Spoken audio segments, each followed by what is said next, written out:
We've got, whoops, is it Ethan? Yeah. How you doing, Ethan? You had a question almost like the last callers? Yeah, it's related. It's a little different, but I was going to actually see on the issue of rights, and if you're going to argue from the side of rights and talk about children as property, then what would I guess both your views be then on abortion? And if you are pro-choice, then how do you justify that as saying, arguing from the standpoint of it's wrong to from the rights standpoint because the baby has these rights that we can't perform the circumcision based on that, because I'm not calling to advocate or criticize circumcision as a practice in general, but and how you would justify that then with it's a valid question. You want to start with it? Yeah, I think there's a huge difference between a 10-week-old embryo and a live infant. Okay, not only developmentally, but in the way the law treats it and in the way the parents treat the child. And I can speak from both, to something the previous caller said and also address some of what you said, is that my partner and I faced a lot of these decisions because she was, I believe, 36 when our son was born. And so there was a lot of concern about, are we going to be dealing with some devastating chromosomal abnormality? And in some cases, you can't find out about that until you're in the second trimester. And so, we actually had to confront a lot of these issues because, we very much wanted this child. And I can tell you that, from the moment you find out, whether you're having a boy or a girl, the question of what do you want a boy or a girl, doesn't matter anymore. It's I want this one. And so this child was very real to us the whole time, but we knew that there was a risk. And so we did all the genetic testing that we could, that we ethically could, because there are some risks to the pregnancy with some of these tests. So we went forward with a lot of assurance that he was perfectly normal, and it turns out that he was. But we had to be prepared to make a very devastating decision to terminate a pregnancy if it turned out that he had a chromosomal abnormality and had no hope of possibly even surviving his own birth. So I think that there is a lot of room for ethical decisions like that for parents, and I think that it's appropriate that parents have the freedom to make those decisions. Yeah, so from that perspective, I'm pro-life.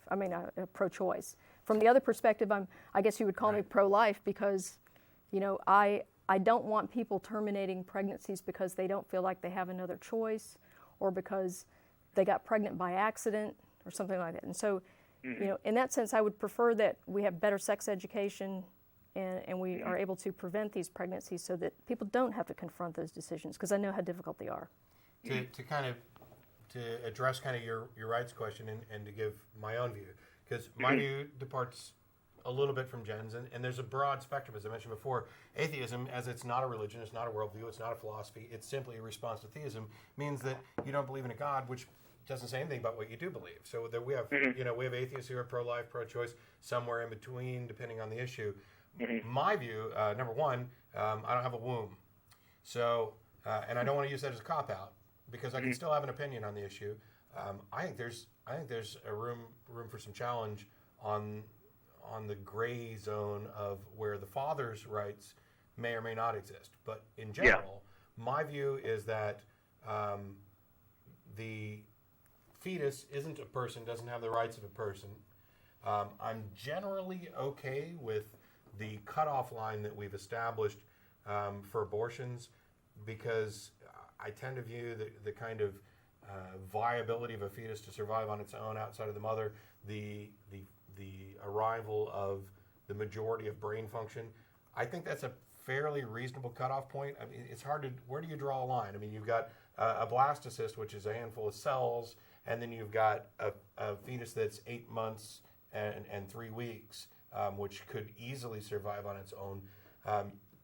There's, you can't distinguish that from a baby that's born, but you can distinguish it back here. My other concern is that we're talking about the rights of two individuals. We're talking about the rights of a parent, the pregnant woman, and the rights of the potential person or fetus.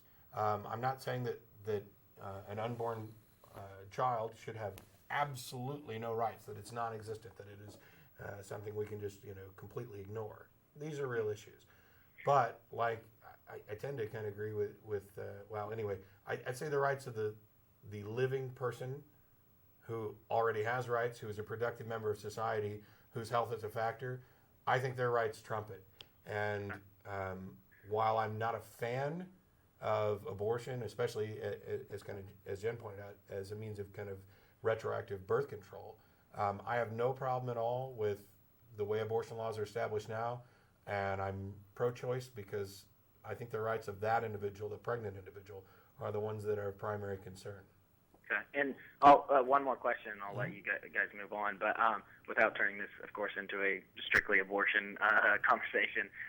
But then on that note, would you then support, assuming technology, let's hypothetically say that technology advances to the point to where even, a embryo a week old could survive and be nurtured all the way until a full pregnancy in some artificial womb or something, assuming, that, like I said, the technology could advance to that point, would you then support abolishing abortion laws, because at that point then the rights become apparent, because sure. it's an individual. I'm not saying sure. The ambiguity to me seems like, because I guess I would say, where do you draw the line also, because it seems, I guess the same way you said it, I would say it. So.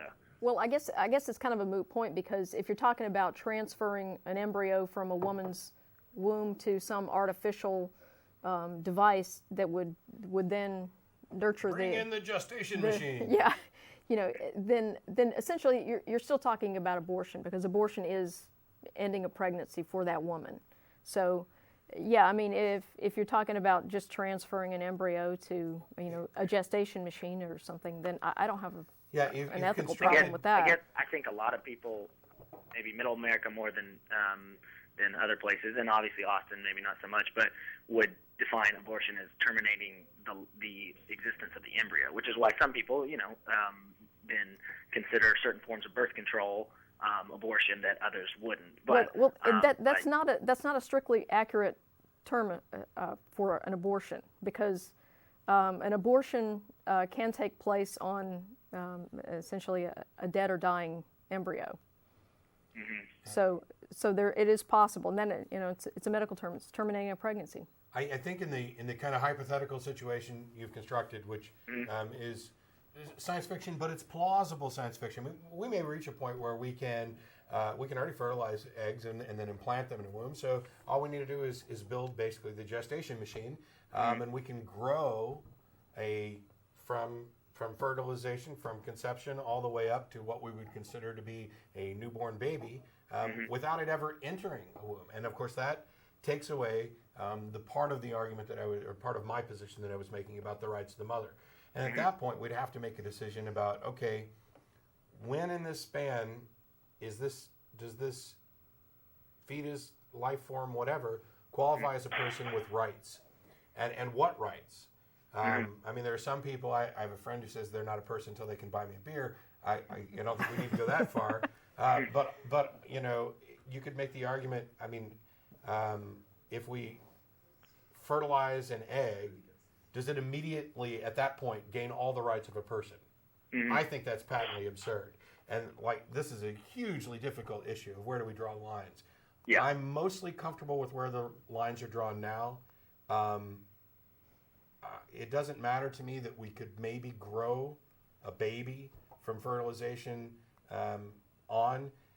At some point, there's a noticeable change in the structure of the fetus to where brain activity occurs, organs are mostly formed to where they could plausibly survive on their own without the gestation machine.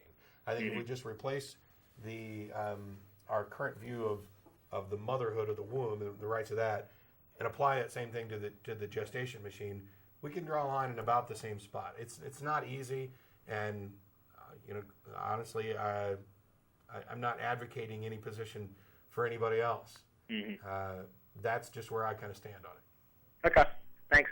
Thanks, Ethan. Appreciate Thank the you. call.